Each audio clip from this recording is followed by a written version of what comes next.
Yeah, I know. It's the middle of the night. I just got done streaming Cyberpunk, and I think my brain finally finished digesting Tokyo Godfathers, which I really enjoyed. I had a hoot of a time watching it.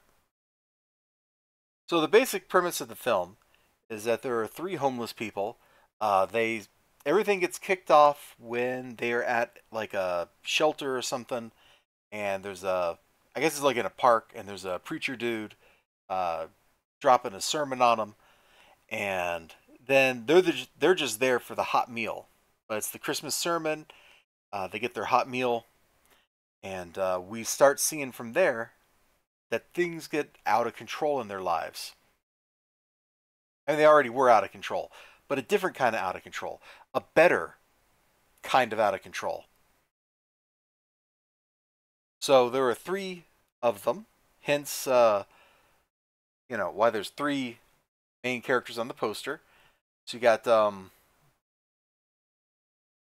I don't remember. Let's see. No, Hannah, Gin, Mitsuko. I think that's right. And then they find these two found like a bunch of stuff and stashed in the trash for presents for the girl. So uh, they take her to go get it, and in the process, they can't find it. But what they do find is a little baby, who they name Kyoko, if I remember right. Now these three homeless people have like formed a sort of pseudo family with a mother, father, and child. Although it should be noted that Hannah's a trans woman. There's some rough language between them. They don't always get along like a real family, and I kind of enjoyed that depiction of the way they have bonded together. It felt very, genuine the way they were rocking it.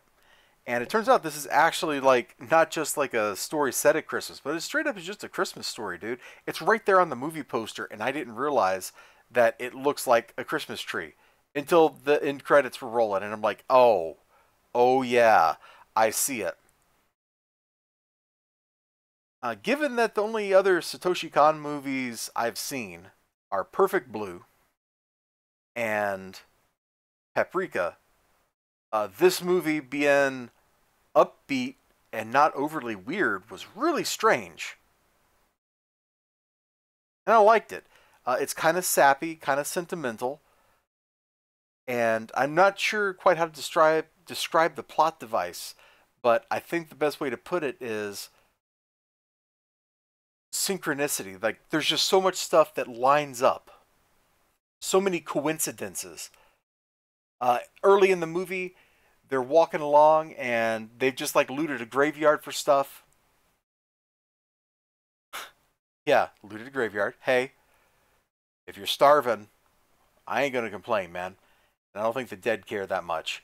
But anyway, and as they're leaving, they find that they rescue a guy whose car rolled on top of him, and it turns out that guy owns the nightclub that they were heading towards ahead of, like previous to that, before finding that guy.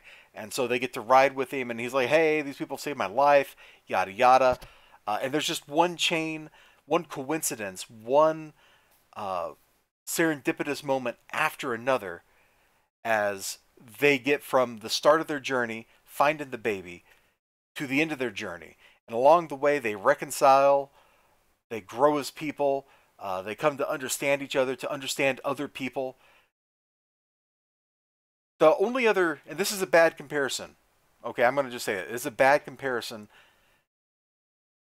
but the only other movie I can think of that really kind of elicited some of those same feelings out of me was Planes, Trains, and Automobiles. That's a movie about two people on a journey. They grow to accept each other. They grow to accept other people. And along the way, they have a lot of comedic mishaps, a lot of ridiculous. In their case, it's not fortunate circumstances. That movie is like a bunch of disasters happening one after another. Whereas here in this film, in Tokyo Godfathers, it was mostly fortunate circumstances that happened, but not all of them. And the depiction of some of the stuff, people's emotional states, their physical well-being, really enjoyable. I'd never seen it before yesterday. Well, I guess it's technically Friday now, but I'd never seen it before Wednesday night. This is why I didn't do my new comic book day stream, and I really liked it. It's a good movie. I don't know what I'm gonna like, what I would rate it, but I certainly enjoyed the film quite a bit. It's charming and fun, a little out there and weird, and then I like at the very end. They've had all the coincidences, but then at the very end, like you can tell it's a Christmas movie because an outright miracle happens, and it's fantastic. Also, Mitsuko was really cute. Her facial design reminds me a lot of Nina from Perfect Blue.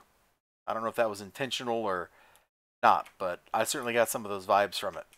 Anyway, thanks for hanging out with me while I just talked about Tokyo Godfathers. I liked the movie. Take care and bye bye.